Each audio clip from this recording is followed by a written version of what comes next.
How's it going, guys? Gleb here. So over the weekend, I got invited to be the photographer for a wedding of two really close friends of mine. So I thought this would be a great opportunity to try out a new lens. So I headed over to the local camera store and rented one out. So here's my quick review of the Nikon 24-70 f2.8e.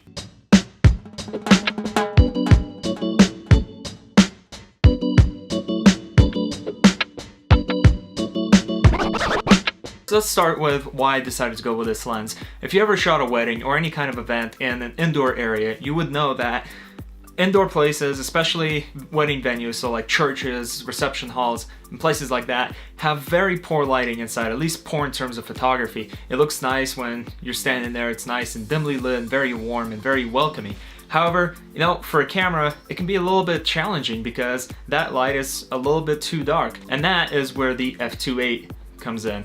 This lens has a very wide aperture, and the 24-70 is a very standard zoom length for a lot of event photographers and pretty much any everyday photography. So very good focal length, and also it'll give me a very nice advantage in low light. Something that would be a bit more challenging with just the standard 24-120 lens that most Nikon cameras offer as a kit. Alright, let's get on with the review. First, I want to talk about what I really liked about this lens, and the number one thing on that list was the image quality. This lens is sharp. It is very, very nice to use. It had very good control of the contrast, and it just made the images really pop and stand out, even when the light is not so great. Now, I'm not really surprised by that because this is one of Nikon's very, very high-end lenses. They're like $2,000 plus lenses.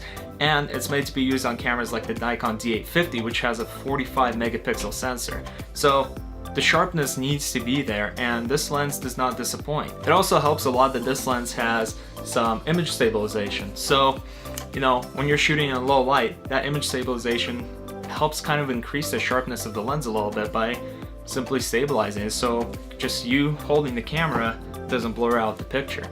And even using it on my Nikon D750, it was still really good. Nikon D750 has a 24 megapixel sensor, so far below the 45 of the D850. However, it still provided a nice little boost to my camera.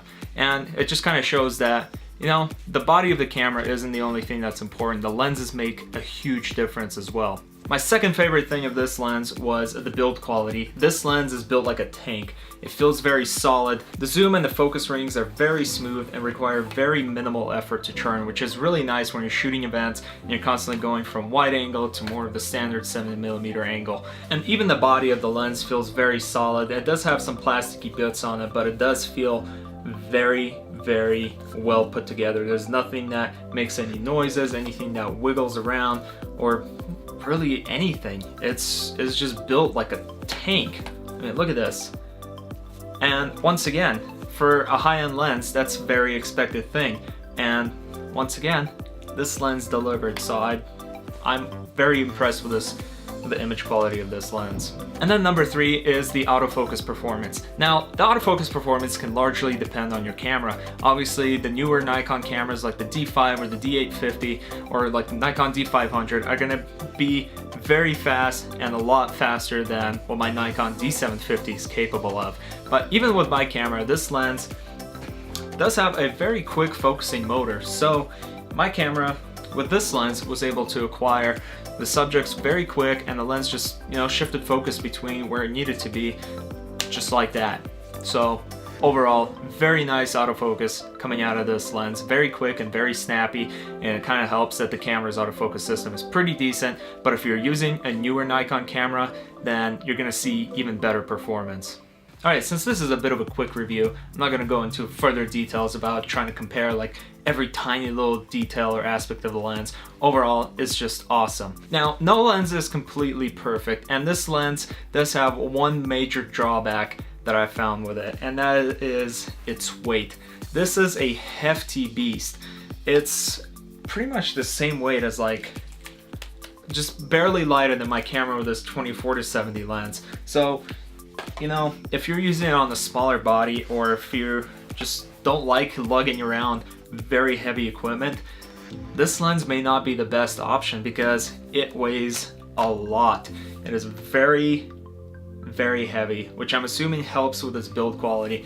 So if you're a landscape photographer, if you're a nature photographer or travel photographer, that weight can make a big difference versus getting something lighter. When you're lugging all that gear on your back, it can really put a strain on your body after a while.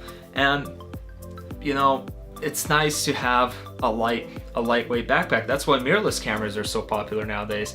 And the weight of this camera makes it kind of hard to recommend it for those kinds of situations. And that's quite a bit of a drawback, especially when you compare this lens to the similar lens from other manufacturers like Canon, Tamron, Sigma, Sony.